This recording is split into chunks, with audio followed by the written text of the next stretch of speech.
Monsieur le Président, chers collègues, votre décision modificative numéro 2 entérine donc vos choix financiers qui clôturent ainsi l'exercice budgétaire 2017. Au niveau des droits de mutation à titre onéreux, ces fameux DMTO, vous aviez prévu au budget primitif 2017 une recette à la hausse de 5,4% par rapport à 2007, s'établissant ainsi à 295 millions d'euros. Lors de la dernière décision modificative, la première, la numéro 1, du lundi 22 mai 2017, vous aviez rectifié cette prévision en inscrivant cette fois-ci une recette de 340 millions d'euros, soit plus 45 millions d'euros supplémentaires, plus 15,25% par rapport aux prévisions initiales. À l'occasion de cette décision modificative numéro 2, vous enregistrez à nouveau une augmentation supplémentaire de 15 millions d'euros des droits de mutation à titre onéreux, soit plus 4,41%.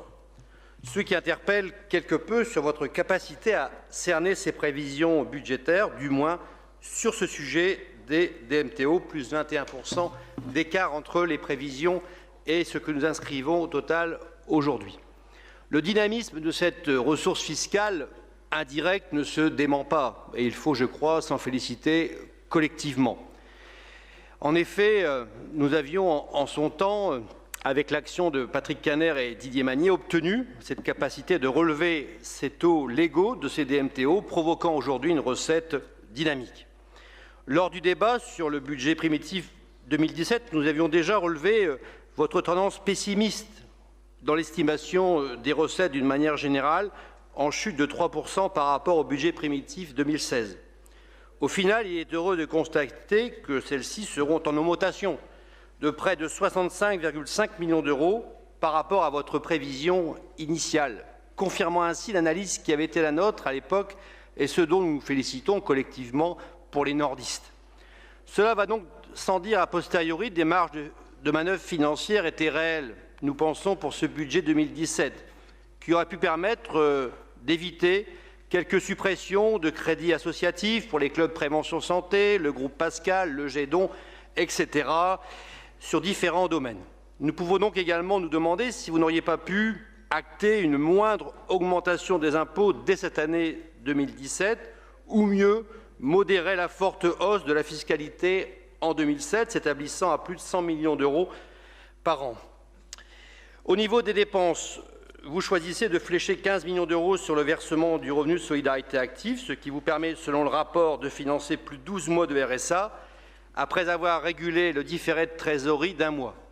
Vous choisissez donc de mettre fin au paiement à terme échu des allocations que nous avions négociées à l'époque avec la Caisse d'allocations familiales. Quel sera l'impact de cette décision sur la trésorerie départementale? Il nous semble important de préserver au maximum le fonds de roulement de notre collectivité afin de ne pas pénaliser les acteurs économiques et nos partenaires sociaux. Enfin, nous avons noté les dépenses supplémentaires à hauteur de 6,46 millions d'euros liées au versement de l'allocation personnalisée d'autonomie, l'APA. Nous avons également relevé les 2 millions d'euros affectés au projet d'investissement du SDIS. C'est une bonne chose, de nombreux projets sont en attente et il convient, nous pensons, d'envoyer rapidement un signal fort aux pompiers manifestant un mécontentement ici et là. En conclusion, Monsieur le Président, votre décision modificative numéro 2 s'inscrit dans votre stratégie budgétaire assumée de réduction des dépenses de fonctionnement vers les établissements médico-sociaux, le personnel, le monde associatif de manière générale. Une volonté certes d'augmenter vos crédits d'investissement, mais qui reste, nous pensons, insuffisante au regard des besoins et de l'apport financier généré par cette hausse conséquente de la fiscalité.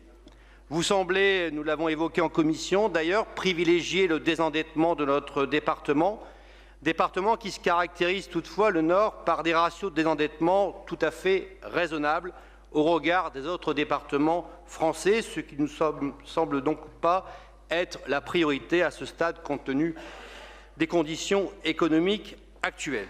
Le groupe socialiste, radical et citoyen votera donc contre cette décision modificative numéro 2. Je vous remercie.